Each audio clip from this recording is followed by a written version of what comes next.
నేను చెప్పబోయే ఈ ముగ్గురి టార్గెట్ ఒక్కరే, అదే ఆడియన్స్. ఒక తెలివైన వాడు కంటెంట్ క్రియేట్ చేసి ప్రేక్షకుల ముందు అందంగా ప్రజెంట్ చేయాలని అనుకుంటాడు. వారే దర్శకులు.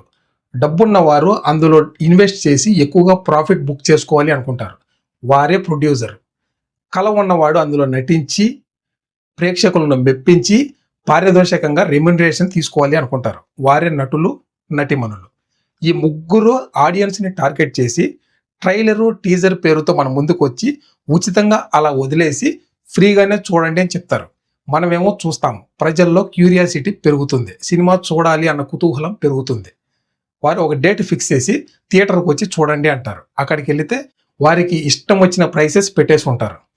డబ్బు ఉన్నవాడు ఎక్కువ డబ్బులు పెట్టి థియేటర్లో కొనగలుగుతాడు.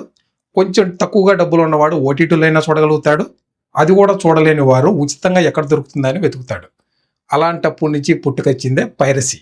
ఐబొమ్మ లాంటి ఇల్లీగల్ వెబ్సైట్లలో ఉచితంగా సినిమా దొరుకుతుందా లేదా అనేది మెజారిటీ పేదవాళ్ళు చూస్తారు, సినిమాను చూసి ఎంజాయ్ చేస్తారు. దానివల్ల వచ్చే విపత్తులు, అది న్యాయమా, అన్యాయమా, అక్రమమా, ఇంకోట అనేది పట్టించుకోరు. ఇప్పుడు మనం మాట్లాడుకునేది పైరసీ అనేది తప్ప ఒప్ప అనేది కాదు. ఇష్టం వచ్చిన రేట్లకి టికెట్లు అమ్మడం అంటే సామాన్యుడి నుంచి సినిమాని దూరం చేయడమే. ఏదైనా కానీ బ్యాలెన్స్డ్గా ఉండాలి. టికెట్ ప్రైజెస్ ఎక్కువ అవ్వకూడదు, అలానే తక్కువ అవ్వకూడదు. ఈ యూనివర్స్ కోడ్ ఏదంటే బ్యాలెన్స్ చేయడం. బ్యాలెన్స్ తప్పితే విపత్తులే వస్తాయి. టికెట్ ప్రైజెస్ పెంచారు కాబట్టి బ్యాలెన్స్ తప్పింది.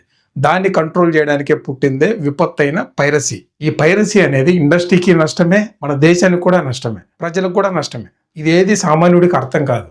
అందుకే టికెట్ ప్రైజులు అనేది ఒక రీజనబుల్గా ఉండాలి. సామాన్యుడు కూడా థియేటర్లో సినిమా చూసే అవకాశం ఉండాలి. ఇల్లీగల్ వెబ్సైట్ అయినా ఐబొమ్మ ఫౌండర్ రవి లాంటి వాళ్ళు మారాలి. పైరసీ అనేది మనందరం కలిసి దూరం చేయాలి. ఇండస్ట్రీ బాగుండాలి, ప్రజలు బాగుండాలి, మన దేశం మొత్తం బాగుండాలి. Thank you.